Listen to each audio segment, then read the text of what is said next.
Halo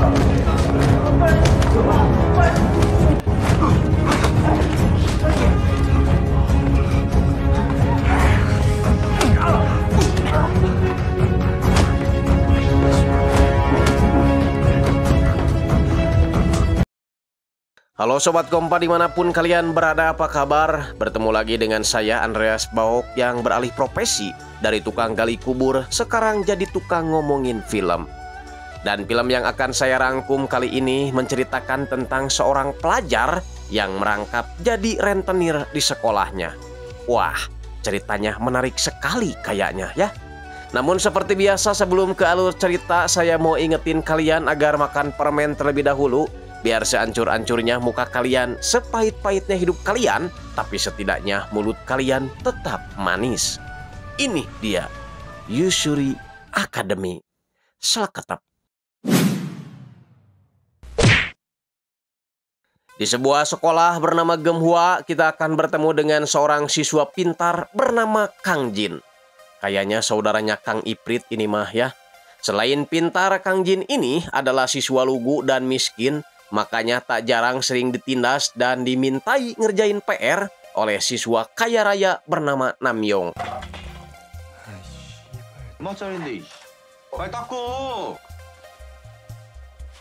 Hal itu dilakukan agar Kang Jin mendapatkan uang untuk membayar hutang kedua orang tuanya kepada seorang rentenir bernama Tuan Rang.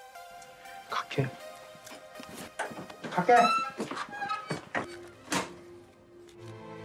Dan kebetulan hari itu Tuan Rang datang untuk menagih hutang kepada dirinya. Namun karena uangnya belum ada, Kang Jin meminta Tuan Rang untuk bersabar karena orang tuanya juga lagi keluar kota, jual beli cangcut dan isinya, biar hasilnya bisa membayar utang yang bunganya semakin membesar. 게다가 애들 월급까지 챙겨주면 내가 죽겠냐 안 죽겠냐? 어쩌다 이 직업을 택하시게 된 건지 궁금해서. 진짜 어차피 할 수 있는 일이 뭐 이런 거 힘들다고 하셔서. 부모님한테 전해라. 원금 납기를 얼마 안 남았다고. 술 땡기네. Malam harinya, terlihat seorang siswi bernama Dayong berjalan dengan seorang pria paruh baya menuju sebuah hotel. Pria itu bukanlah ayahnya, melainkan pelanggannya, karena Dayong terpaksa menjadi kupu-kupu malam demi mendapatkan uang setelah usaha ayahnya bangkrut. Dan tanpa Dayong sadari, seorang siswi bernama Hyewon merekamnya secara diam-diam.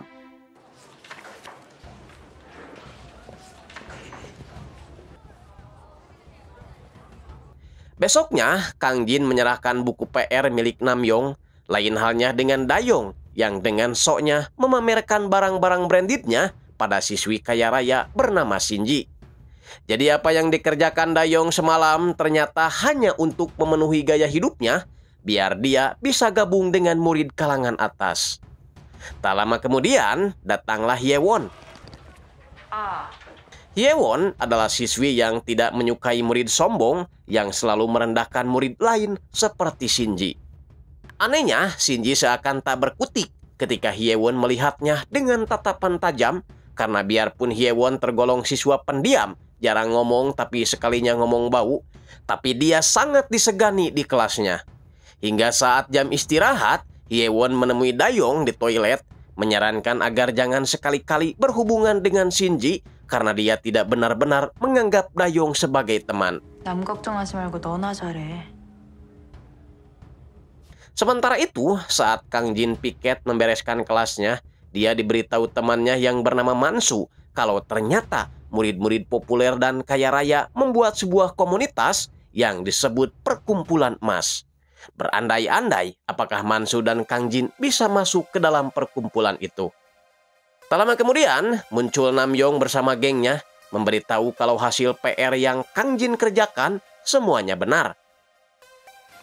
숙제 되게 잘했더라. 해야죠. 잘했어. Makanya, sebagai penghargaan, Namyong akan menstempel jidat Kang Jin. Wajib, stempel Karang Taruna dibawa. Kang Jin sih pain-pain aja, lagian dia juga udah terbiasa dengan perlakuan seperti itu. Saat Namyong dan gengnya keluar, datanglah Tuan Rang menghampiri Kang Jin, bertanya apakah Kang Jin menemukan amplop besar di rumahnya. Karena Tuan Rang kehilangan uang semenjak kemarin berkunjung ke rumah Kang Jin. Tapi karena Kang Jin mengaku tak tahu menau soal amplop itu, Tuan Rang pun pergi sembari berpesan agar menghubunginya jika Kang Jin menemukan amplop itu. 구석구석 찾아보고 연락해. 네. Karena penasaran, Kang Jin pun segera pulang mencari amplop yang dimaksud. Dan benar saja, amplop tersebut ada di bawah kursi.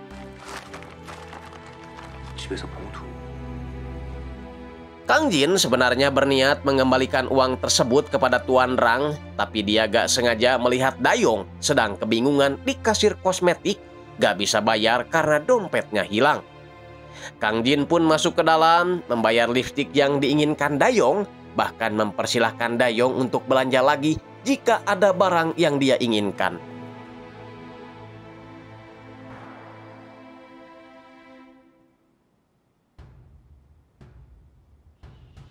Besoknya, dengan sengaja Dayong memperlihatkan lipstik barunya kepada Shinji, berbohong kalau lipstik itu pemberian pacarnya, Namyong, siswa kaya raya itu. Membuat Kang Jin yang sedari tadi di belakang merasa sakit hati. Tiba-tiba, Shinji dikagetkan dengan kiriman foto seorang siswi yang menuju Oyo bersama pria paruh baya. Meskipun mukanya gak kelihatan, tapi Shinji yakin itu adalah Dayong. Namun tentu saja Dayong mengelaknya, bisa saja itu siswi dari sekolah lain yang kebetulan bajunya mirip. Namyong yang baru tiba tak sengaja melihat lipstik baru milik Dayong, bertanya dari mana Dayong punya lipstik mahal seperti itu. Dayong tak bisa berkelit lagi saat Shinji menyindir, bukankah itu pemberian Namyong? Alhasil, Dayong diinterogasi, bertanya apakah Dayong punya pacar lain selain dirinya. 뭐가 나 말고 또 있어? 그럼 누가 사준 건데? Dayong terpaksa jujur kalau lipstik itu pemberian dari Kang Jin. Seketika Namyong teringat dengan si rentenir yang mengaku kehilangan uang di rumah Kang Jin. Curiga jangan-jangan Kang Jin telah menemukan uang tersebut dan tidak mengembalikannya. Kang Jin sendiri sedang asik bermain bisbol, lalu kaget melihat jaket alma maternya sudah tidak ada di tempat. Celakanya, amplop berisi uang itu berada di saku jaket tersebut. Setelah dicari kemana-mana, alhamdulillahnya jaket itu ujung-ujung ada di bangkunya. Tapi masalahnya, uang itu sudah raib tak tersisa. Melihat Namyong ada di sana, Kang Jin memberanikan diri menanyakan soal amplop itu. Namyong jujur, dialah yang mengambil uang tersebut, tapi dia juga tahu kalau uang itu bukan milik Kang Jin, melainkan milik seorang rentenir yang kemarin datang menemui Kang Jin. Namyong bersedia mengembalikan uang itu asalkan Kang Jin memberinya 500.000 won.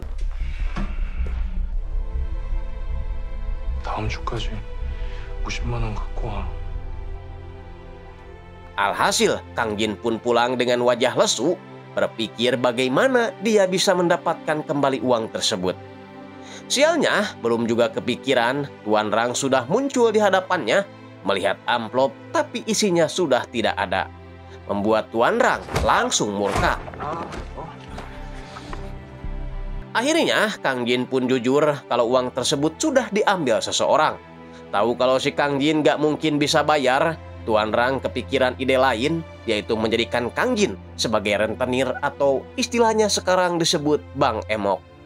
Dan Namyong yang telah mengambil uang itu dianggap sudah meminjam kepadanya. Anggap saja ini sebagai pekerjaan, lagi pula Kang Jin tidak mempunyai pemasukan untuk kehidupan sehari-harinya. 지금 중딩들도 돈 벌려고 별짓 다 하잖아. 기술 전수는 내가 공짜로 해줄 테니까 가서 내 돈 수금해와. 어떻게 그래도 짓 안 하고 그냥 한 번에 올라간 애가 너한테 힘을 실어준다고. Nah, karena udah setuju, Tuan Rang akan mengajarkan bagaimana cara menagih uang dari orang yang meminjam darinya. Karena di negara Korea, meminjam uang adalah hal yang memalukan, makanya untuk langkah pertama, Kang Jin harus membuat si peminjam merasa malu. 원 쪽팔리게 만들어라. But open wheel looks along at the close the door. 데빗 혹시 올바른 기준이 있어야 된다고 생각합니다. 저 닫혀 있는 문을 보지 말고 돈 갚아 이 새끼! Namyong pastinya malu, apalagi hal itu dilakukan di depan orang banyak. Tak menyangka, Namyong yang seorang anak bandar dorok-dok bisa mengambil uang milik Kang Jin yang hanya seorang siswi miskin. Namun karena Kang Jin telah mengacaukan suasana kelas, sang guru pun memanggil Kang Jin ke ruang BP.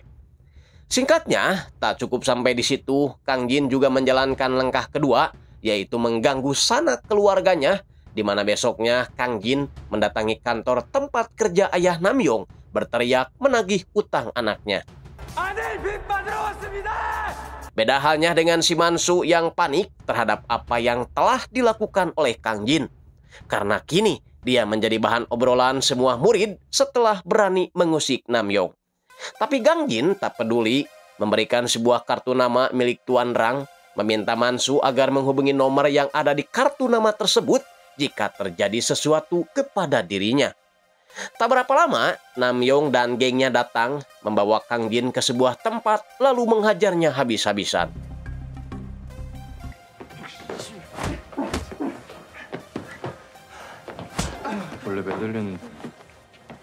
Di waktu yang sama, Mansu mencoba menghubungi nomor yang ada di kartu nama itu, memberitahukan lokasi di mana si Kang Jin dibawa. Seketika Tuan Rang datang bersama kedua premannya, menghajar balik geng si Namyong, sekaligus memperlihatkan langkah ketiga dalam menagih utang, yaitu dengan cara salam olahraga. Tuan Rang menjelaskan kalau uang yang Namyong curi itu dianggap pinjaman dan Namyong kena bunga 10% per minggunya.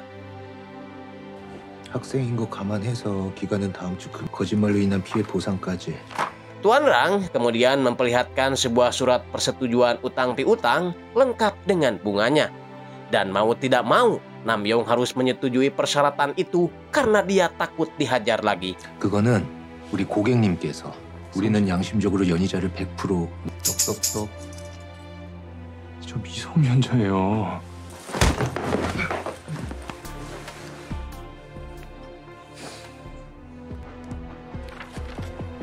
Besoknya, Namyong memberikan uang itu kepada Kang Jin, tapi Kang Jin mengatakan kalau ini cuma bunganya saja 10%. Artinya, Namyong masih memiliki sisa utang yang harus dibayar. Jelas dong, Namyong protes, mengatakan kalau bisnis ini ilegal dan persyaratan yang disebutkan kemarin oleh Tuan Rang tidak sah. Tetap saja, Kang Jin tak peduli, mengancam akan mendatangi kantor ayah Namyong dan menagihnya di sana. Membuat Namyong kesal dengan terpaksa menyetujui permintaannya. Lalu, tanda kalau Namyong masih punya utang. Malamnya uang tersebut disetorkan kepada Tuan Rang dan Tuan Rang sengaja memberikan uang itu kepada Kang Jin, anggap saja sebagai upah. Ya, setelah tahu kalau apa yang dikerjakannya itu ternyata memberinya pemasukan, Kang Jin pun menjadi semangat mengerjakannya. Sementara itu, Dayong terlihat melamun, memandangi uang-uangnya dan terlihat tidak senang dengan apa yang dimilikinya. Entah apa yang sebenarnya terjadi.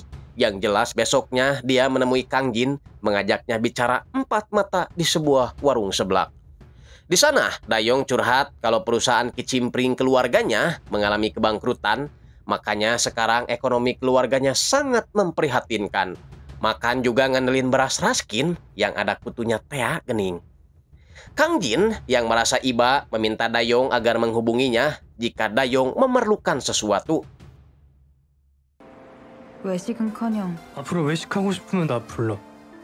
Lain halnya dengan Namyong, setelah dia mengambil uang di ATM BJB Syariah, dia pun memberikannya kepada Kang Jin untuk melunasi utang pokoknya. Tapi Kang Jin protes karena masih kurang, bunganya adalah 10% per minggu, sedangkan sekarang sudah menginjak minggu kedua. Melihat tingkah Kang Jin, Namyong pun emosi, mengingatkan Kang Jin agar tidak main-main dengannya karena teman-temannya banyak, jadi dia bisa menghabisi Kang Jin kapanpun dia mau. Tapi Kang Jin tak peduli karena kini dia memiliki backingan yang jauh lebih sangar.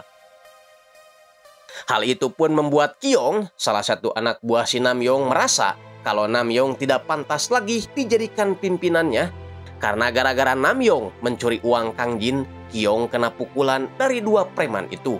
Sehingga kini teman-teman Namyong memutuskan untuk meninggalkannya saja. 돈 훔쳐서 생긴 일이잖아. 야, 고 이쯤 되면 대강 학교에서 자기 위치 파악 정도는.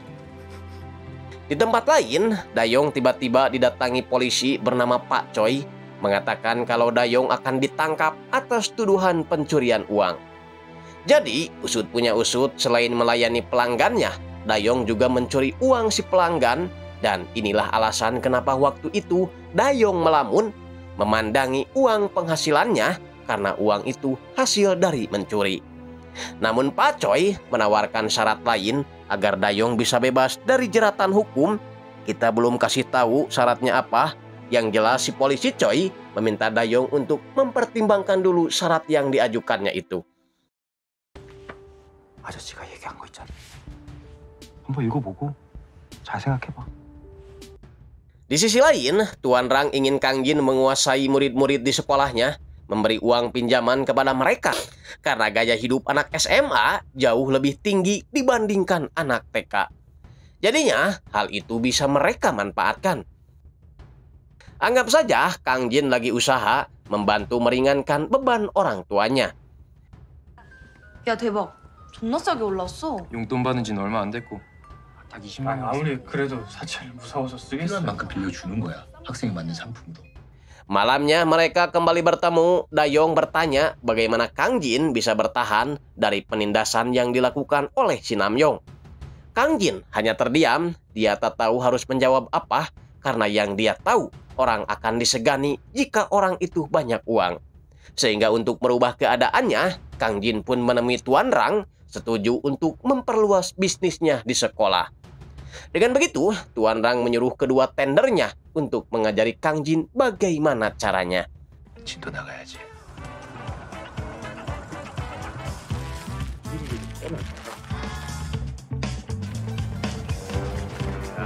그런데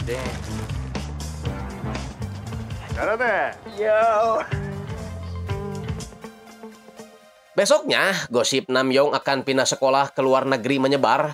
Bahkan hari ini pun Namyong tidak masuk sekolah karena kemungkinan merasa malu telah ketahuan meminjam uang kepada Kang Jin. Di mana Kyong sebagai teman Namyong muak mendengar isu tersebut, apalagi tiba-tiba muncul Kang Jin membuat Kyong segera pergi. Lain halnya dengan Dayong yang diseret oleh Hyewon ke toilet, menanyakan kebenaran perihal Dayong yang ikut meminjam uang seperti murid lain. Mengingatkan kalau semua yang dilakukan Dayong itu salah. Tapi Dayong tak peduli, meminta Hyewon agar tak ikut campur urusannya lagi.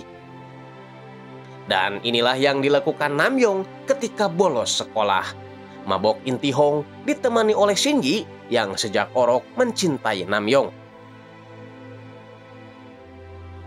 어차피 걔들이랑은 고3이면 끝이잖아. 우리는 대학교 가야 될 거 아니야.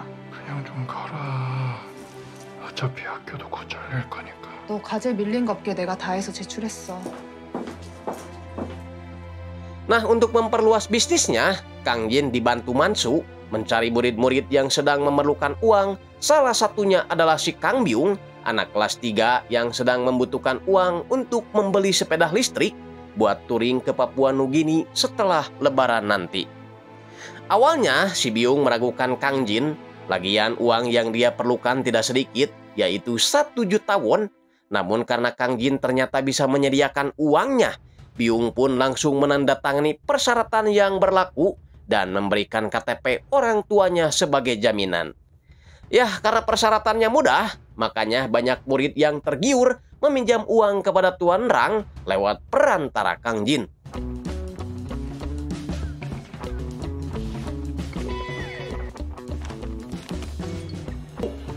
야, 진짜 되네. Singkatnya, kini Kang Jin menjadi salah satu siswa populer, bahkan diperbolehkan masuk ke dalam klub perkumpulan emas. 듣보잡이던데.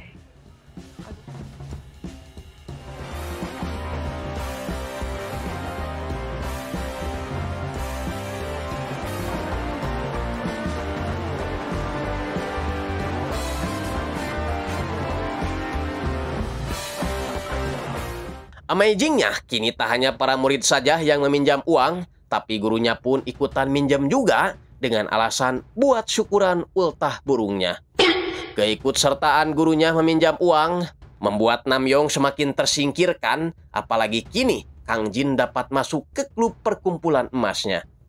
Tak hanya itu, anggota di perkumpulannya itu pun kini banyak yang meminjam uang kepada Kang Jin. Makanya kalau dibiarkan, bisa-bisa dialah yang akan mengambil posisi Namyong sebagai pemimpin di sana. Sehingga mereka kini membuat sebuah rencana untuk menjatuhkan Kang Jin. 다음 주부터 학교 안 나오면 이제 학교 갈 수 있겠다. 사채업자 다 됐어. 씨발. Besoknya, Namyong menemui Mansu, menghasutnya dengan mengatakan kalau Kang Jin tidak membagi rata keuntungan yang mereka dapatkan dari usaha yang mereka geluti ini. Dan pastinya Kang Jin mendapat jatah lebih besar dibanding Mansu. Tapi dasar film, Mansu pun langsung percaya begitu saja. 그 형님을 내가 먼저 알았어야 했는데 만수는 좋겠다. Di tempat lain, Hyewon menemui Dayong, memberikan sejumlah uang agar Dayong bisa melunasi utangnya kepada Kang Jin. Selain berniat menolong, Hyewon juga ingin pertemanan mereka kembali membaik. Namun lagi-lagi Dayong menolak niat baik Hyewon itu. Tak lama dari itu Shinji CS datang merampas ponsel Hyewon sehingga dia tahu kalau Dayong sering menjual harga dirinya kepada om-om termasuk meminjam uang kepada Kang Jin sehingga Shinji melaporkan yang dia tahu itu kepada Namyong.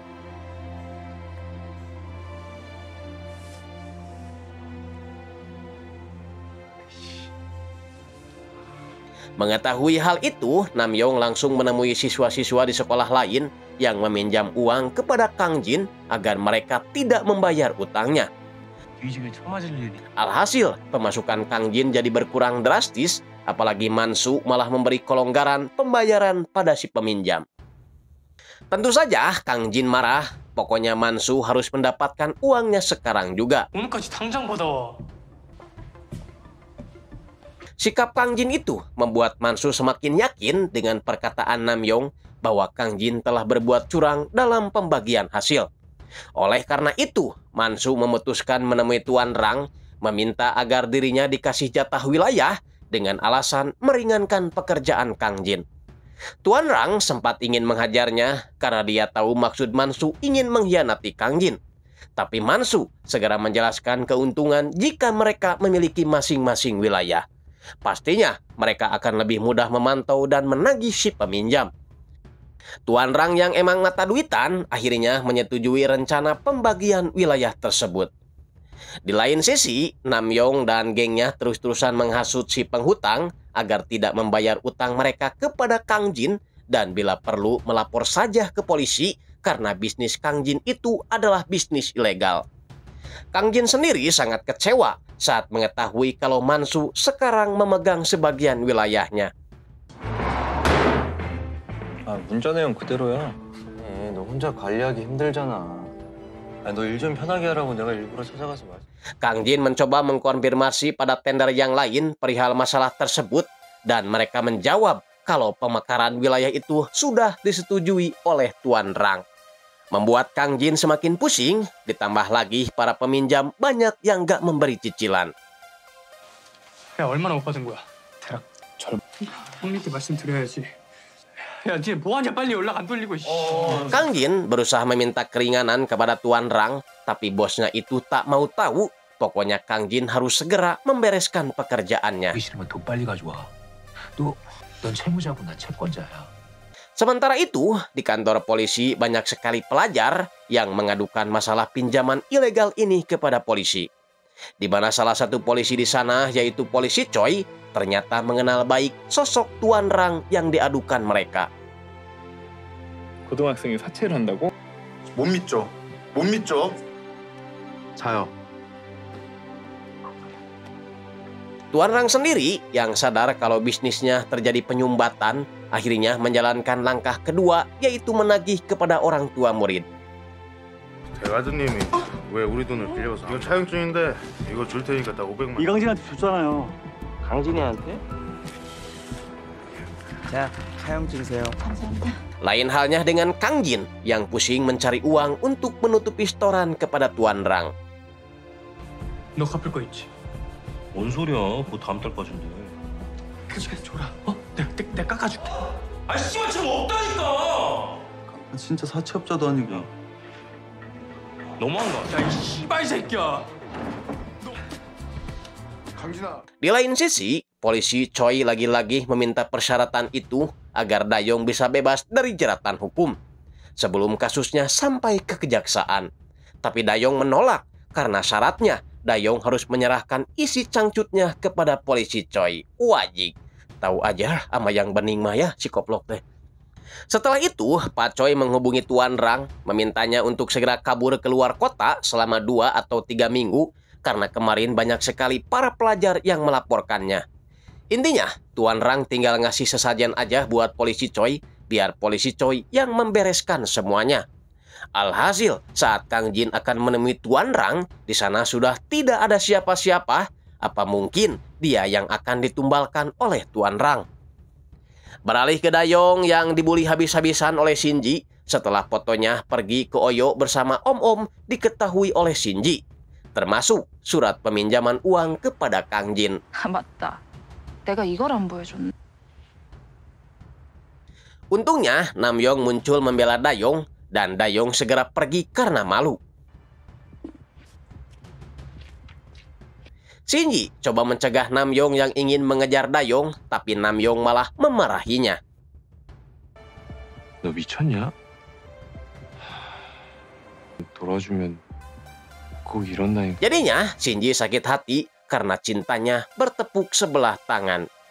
Dayong sendiri kini menghubungi polisi Choi, mengatakan kalau dirinya akan melaporkan percakapan mereka tadi siang kepada polisi lain karena diam-diam dia merekam percakapan tersebut, termasuk ajakan Pak Choi kepada dirinya, membuat polisi Choi sangat panik. Setelah itu, Dayong menemui Kang Jin dan Namyong yang juga baru tiba di sana, sangat emosi melihat Dayong bareng si Kang Jin.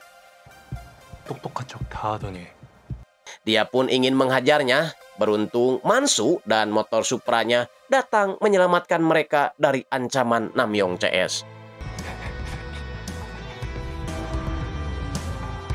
Bukannya terima kasih, Kang Jin yang masih kesal terus menuduh Mansu telah mengkhianatinya. Padahal Mansu berbuat seperti itu karena dia merasa kalau Kang Jin telah mengabaikannya duluan. Tak berapa lama, Namyong CS tiba di sana dan Mansu ingin Kang Jin pergi duluan membawa Dayong, biar dia sendiri yang akan menghadang mereka.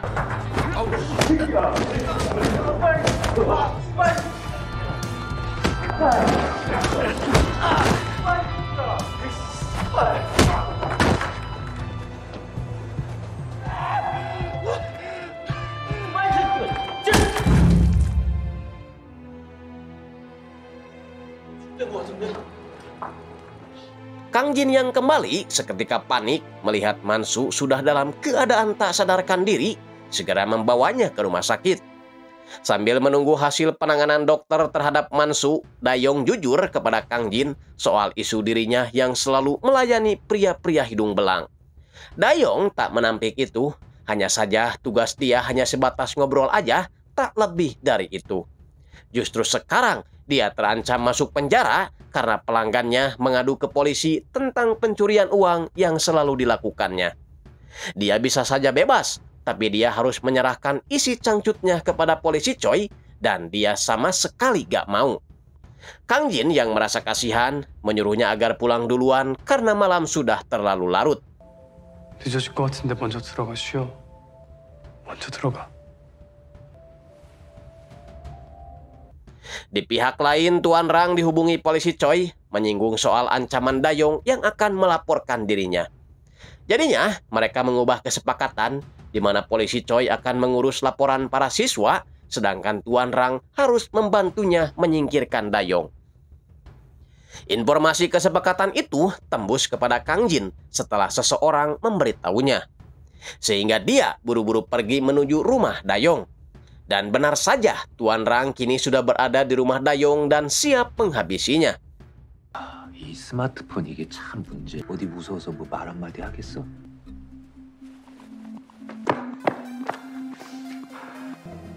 Ya, ternyata yang memberitahu Kang Jin adalah Namyong, di mana dia juga memberitahu Hyewon berniat untuk mengadu domba mereka.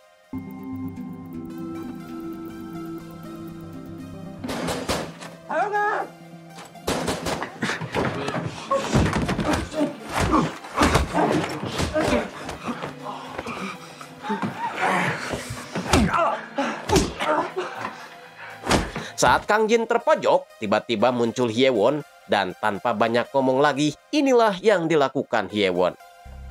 뭐야 얘는?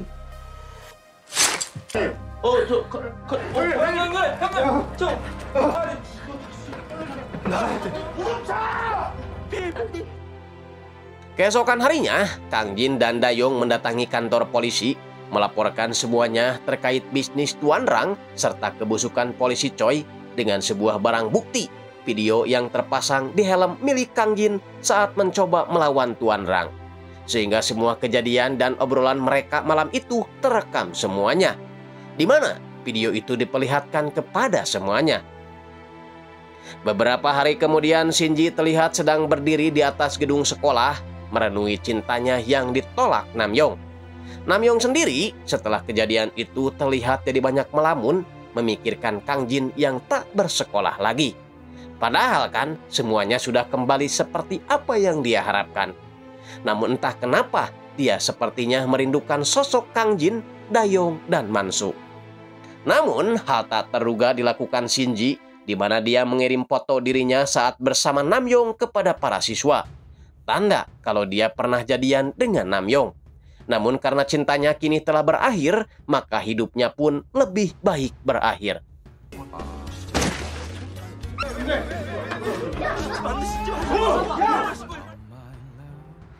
Di tempat lain, Dayong dan Kang Jin hanya bisa tersenyum menatap indahnya laut. Mereka sedang memanfaatkan waktu yang tersisa karena sebentar lagi mereka akan menjalani hukuman atas apa yang telah mereka perbuat. 는 진짜 대통령이 될 줄 알았는데 졸업도 못하게 생겼네. 우리가 다시 돌아갈 수 있을까? Beberapa bulan setelahnya, Hyewon selalu setia menunggu mereka keluar penjara dan sekolah pun kembali normal setelah mereka lulus. Karena siswa baru, tak ada yang mengetahui kejadian tersebut, hanya stempel di bangku itu yang menjadi saksi kalau di sekolah tersebut pernah terjadi sesuatu. Di akhir film diperlihatkan kalau Tuan Rang tak jera dengan apa yang telah terjadi, di mana dia merekrut siswa di sekolah lain untuk menjadi rentenir lagi. Dan film pun tamat. Pesan yang dapat kita ambil dari film ini adalah usahakan jangan pernah sekali-kali meminjam uang kepada rentenir. Kecuali kepepet. Hajar aja. Hidup tuh harus punya utang biar kita jadi semangat kerja. Oke, saya Andreas Baok pamit. Wassalamualaikum warahmatullahi wabarakatuh. Adios. Adios.